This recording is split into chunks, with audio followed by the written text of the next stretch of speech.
Alright，我现在人在中国哈尔滨，现在是-18度到-20度。坐在我身旁这一台呢，就是确定即将会来到马来西亚市场的 Zeekr 9X。那它除了是Zeekr 旗下第一台 PHEV 插电式混合动力车款之外，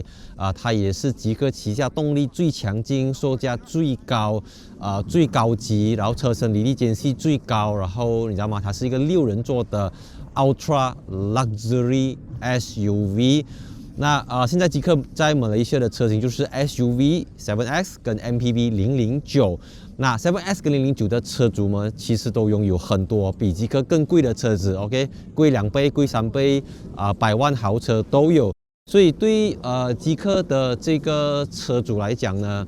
他们一直需要一个皇冠啊，你知道吗？009还不够，009毕竟是一个 MPV， 所以他们要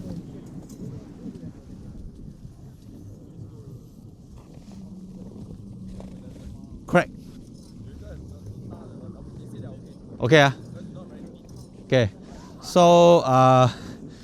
so 我们就事不宜迟，带大家来在这个穿越越野的路线，感受一下这个Zeekr 9X 到底可以给我们什么样的体验，然后这台车子的定位到底要卖给谁 ？OK， 它会卖多少钱？我们等下会跟大家讲。Yeah，let's go。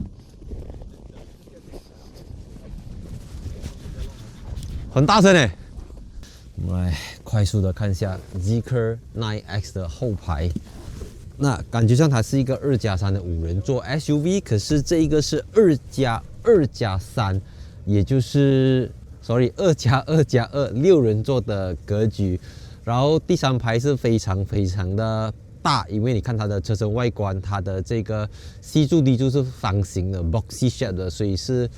蛮大的一个空间。但是因为009其实009也是很大的车，但是因为它强调的更多是离地间隙更高，更像 Range Rover 的那一种。坐在这边就维持了这个Zeekr 009一贯的高级。不过我觉得这个车子很明显，它比009再更高级一点。那除了我们已经在Zeekr 009看到的零重力座椅、伊姆斯躺椅之外呢，这个Zeekr 9X它还有旋转座椅模式，它们叫行云座椅。它有一点类似日本的福祉车，主要是方便那一些行动不便的人士上下车，但是它可以180度调转过来跟后面的第3排乘客对话、聊天、开会。因为如果你觉得009很高级，我觉得这个是另外一种体验啦。009可能是 Lexus something like that， 把这个是 Bentley 那个 level。你看的 headrest 这种就是我们叫 Ultra Luxury Segment 常用的东西这样子，然后就是我脸这样冻僵了，我已经很像整容打那个 Botox 的人打太多了，不能够做表情啊。OK， 海感性 ，OK， 海感性，你看，完全是 Rolls-Royce 标配的东西。Yeah，let's go，see you in my next video， 记得看。代表中国汽车工业最高工艺水平的 Zeekr 9X 900W 高压混动平台。那Zeekr标榜全球超豪华 SUV 新旗舰，跟仰望 U8 分庭抗礼。但跟针对中国市场展现技术实力不同，这个Zeekr 9X 准备要出口到全世界的车型。Alright， Zeekr 9X Zeekr 家族的旗舰新车款，也是Zeekr家族第一款非 BEV 非纯电动的车型。跟我们过去认识的Zeekr 7 Next， Zeekr 009不同的是，这台车子是有引擎的，然后它的这个2.0 力车的发动机是负责驱动前轴，然后后轴由电动马达来驱动，然后在时速80 km/h 之后会主要由引擎主导，因为在高速的时候是引擎的效率会比较高。拿到电动车，因为风阻系数等等，而且车子又重，块头又大，所以纯电行驶的高速纯电行驶一直是电动车的一个硬伤啦，所以算是综合掉、平衡掉这个电动车在高速行驶上的不足。我们今天就是在这个一样在哈尔滨，而是在一个湖面上，冻结的湖面上去试驾这台车子，在它正式来到马来西亚市场之前，给大家感受一下这台车子到底可以提供驾驶者或者提供给乘客一个什么样的行驶体验。Zeekr 9X 的车身和轴距都比 Mercedes GLS 和 BMW X7 长。3169mm 的轴距和3295mm 的 Rolls-Royce Cullinan 相差不远， 9X 的最大离地间隙从200到288个 mm，Mercedes G-Class 240 mm， 至于 Cullinan 可以去到540 mm。但根据市场调查，这类车主只有不到 5% 的时间会行驶在非铺装路面，所以288 mm 已经是绰绰有余。当然，跟 Cullinan 不同的是，它的车头没有 6.75 力车的 V12 Twin Turbo 引擎，这个是由吉利控股集团的子公司研发的 2.0 力车 Turbo 引擎，有超过 46% 的热效能，还有279个 PS， 所搭配 Dual Motor 的话，最大输出897个 PS，Triple Motor 最大输出1400 PS 跟1410 Nm。作为一个 PHEV 啊，它提供了55 kWh 和70 kWh 3元锂电池。EV range 呢，从288公里到380公里 CLTC 标准，它支援超过400 kW 的 DC 快充，9分钟就可以从20充到80%。我们现在像我前面讲的，我们不是如履薄冰，我们真的是在后冰了，不是薄冰，我们在后冰上面开着一个超过3吨的6人座 SUV， 因为它的形象上它不是像 maybe 像 Land Rover、Range Rover 这种比较 Off-Road 或 G-Class 这种，它还是比较 Bentley、Bentayga、Rolls-Royce、Cullinan 这种 type。那讲到 Bentley、Rolls-Royce 啊，那其实这个Zeekr 9X 呢，它的发动机跟未来的 Lotus Electra PHEV 应该有很大的关联啦，应该都是同样一个家族会采用类似的这个系统。众所周知 ，Lotus Electra 目前是只有纯电版，它没有这个就是有引擎的版本啦，所以未来我们不知道怎样。重点就是这个 Zeekr 9X 它会来到马来西亚市场，然后它不会卖便宜 ，OK， 因为它是一个有引擎的车，它不能像电动车这样子享有 10% 的这个 duty，sorry 5%，它还是一个汽油车，所以它最高可以被 hood 到 80% 的 tax， 所以我们加买到来，它可能会是 I mean 就是700多千，大概是这样子啦，我不确定，我只是一个阿嘎给大家感受一下。那毫无疑问的，我对这台车子的第一印象就是因为其实极氪009高配版的都很豪华，它的那个8真皮座椅啦，这个那个，可是我一上来这台车子，它让我最 impressed 的就是它用的是 NAIM 的这个高级音响，3868瓦，32个 speakers， 9.2点 4.8 声道 4D channel， 重点是后面那个8，因为它代表了8个 active bass shakers， 它不是安装在门板或者仪表板上面，而是直接内嵌在座椅内部，让你在听歌的时候，你的身体可以感受到音乐的频率。要同时处理这么多硬体啊，它采用了 NVIDIA Drive Thor U 的怪物级芯片，它相当于5个 Orin X。它的芯片算力呢高达1400 TOPS， 也就是说在未来10年都不需要更换硬体的一个超强大脑。因为我记得很清楚，这是 Bentley 御用的音响品牌，然后之前 Zeekr 009用的是雅马哈的音响，那雅马哈跟 NAIM两个不同 level 的音响系统，所以我一上来我对它的 first impression 就是这个音响，然后再来椅子啦，它的整个你知道吗？整个 touch point everything。哇，真的是高级到没有朋友那种。目前啊，根据我观察啦，这个极氪009在马来西亚的车主，绝大部分都有比009贵3、4、5、6倍以上的车子，所以极氪马来西亚是少数啊，我们讲中国品牌也好，科技品牌也好，新传统品牌的新能源品牌也好，它的客户群的这个财务状况是最稳定。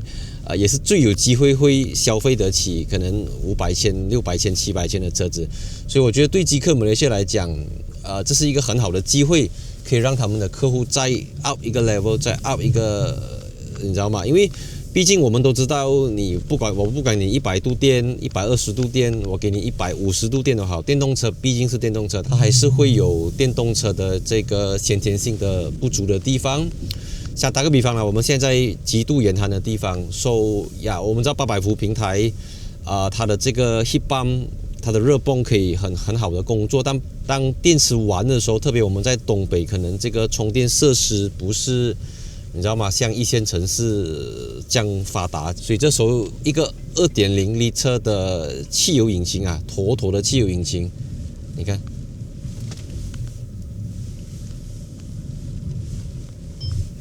哇，它好像一个怎么讲啊？当然，因为我们现在空调开到很暖，然后又有发热座椅等等，所以是反差很大的。因为现在这边是显示-17度啊，可是你走出去外面量，我相信都是大概在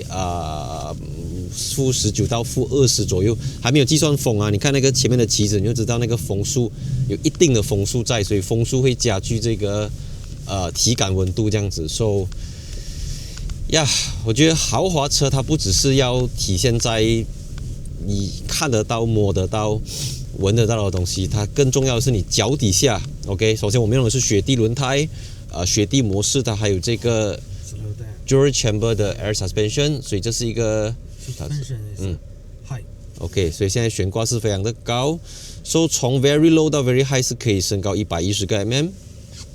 我们现在轻轻的过它。对，没问题，非常轻松。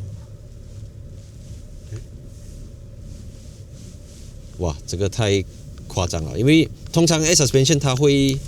比较旧一点的 air suspension 它会慢，或者说它必须有一个节奏这样，你会感觉到。可是我觉得这个车子它几乎做到无缝接轨，你甚至不感觉到这个听到悬挂的声音。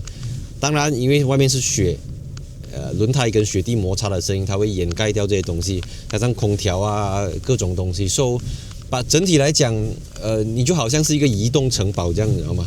首先车子很重，车子很大，然后车子很暖和，所以你在一个外面-20度的情况下，车内温度我看应该都maybe 18、19、20度这样子，所以我们坐在这个地方驾驶，你感觉你好像在太空这样子，因为你imagine你在太空里面，你开太空船 ，right？ 你不能离开太空船。当然，我们今天这个试驾是一个穿越路线。不是在体现它的速度。虽然这台车子它这一个版本是0到100大概3.9秒，然后它还有一个3电机的版本可以去到3.1秒but that's not the point， 因为我们今天是主要感觉它的舒适性，因为它的马力扭力我觉得真的不是重点了，因为它只是告诉你我可以 OK， 所以像我每次讲的，我可以不代表我要用到。I can doesn't mean I have to， 你知道吗？这样子的一种 energy 在那边。今时今日，你知道马力过剩、扭力过剩，就是车子有的远超于你日常能够用到的。但关键是你一个豪华品牌，一个 off-road， 一个 premium off-road whatever， 你要怎样把你用不到的马力转换成让你在低速的时候，就是你让那个 range 更宽，在这么极度严寒的天气，这么相对恶劣的环境，我觉得 9X 都可以把它夷为平地，它都可以是，你知道吗？环境为无物呀。当然，这个 Zeekr 9X 跟 Zeekr 009或者 Zeekr 007、Zeekr 7X 最大的不同是它的驾驶模式 ，right？ 因为它多了一个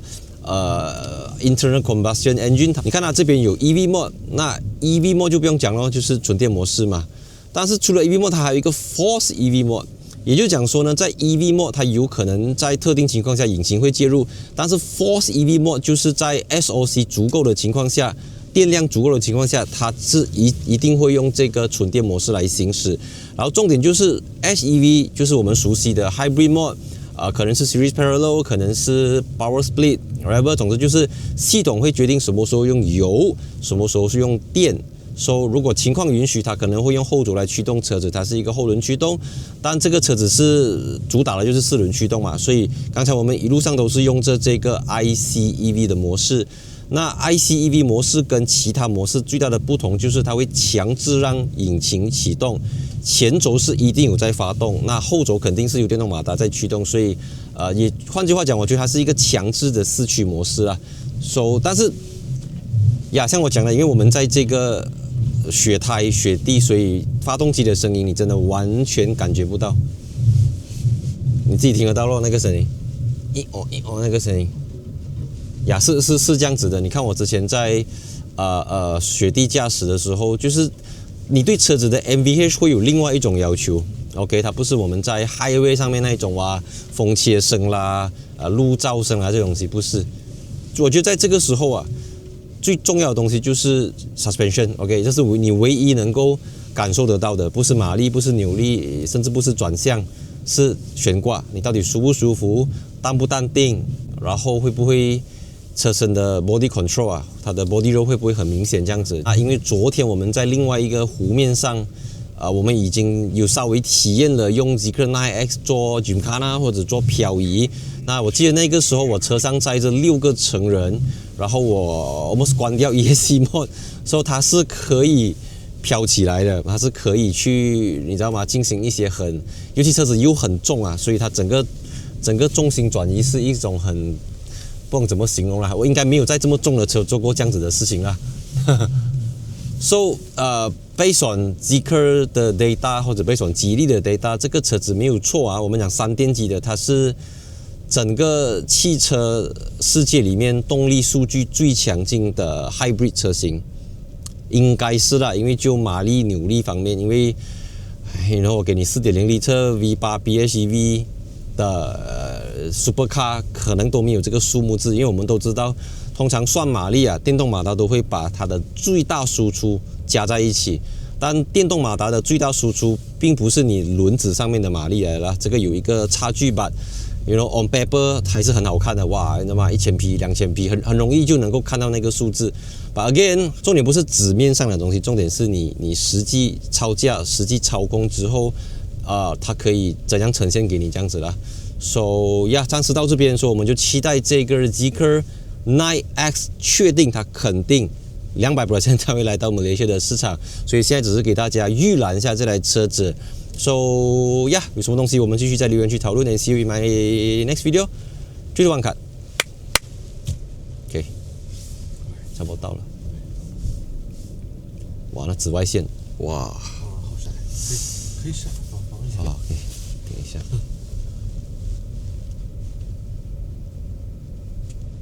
一条果都没 NG，真好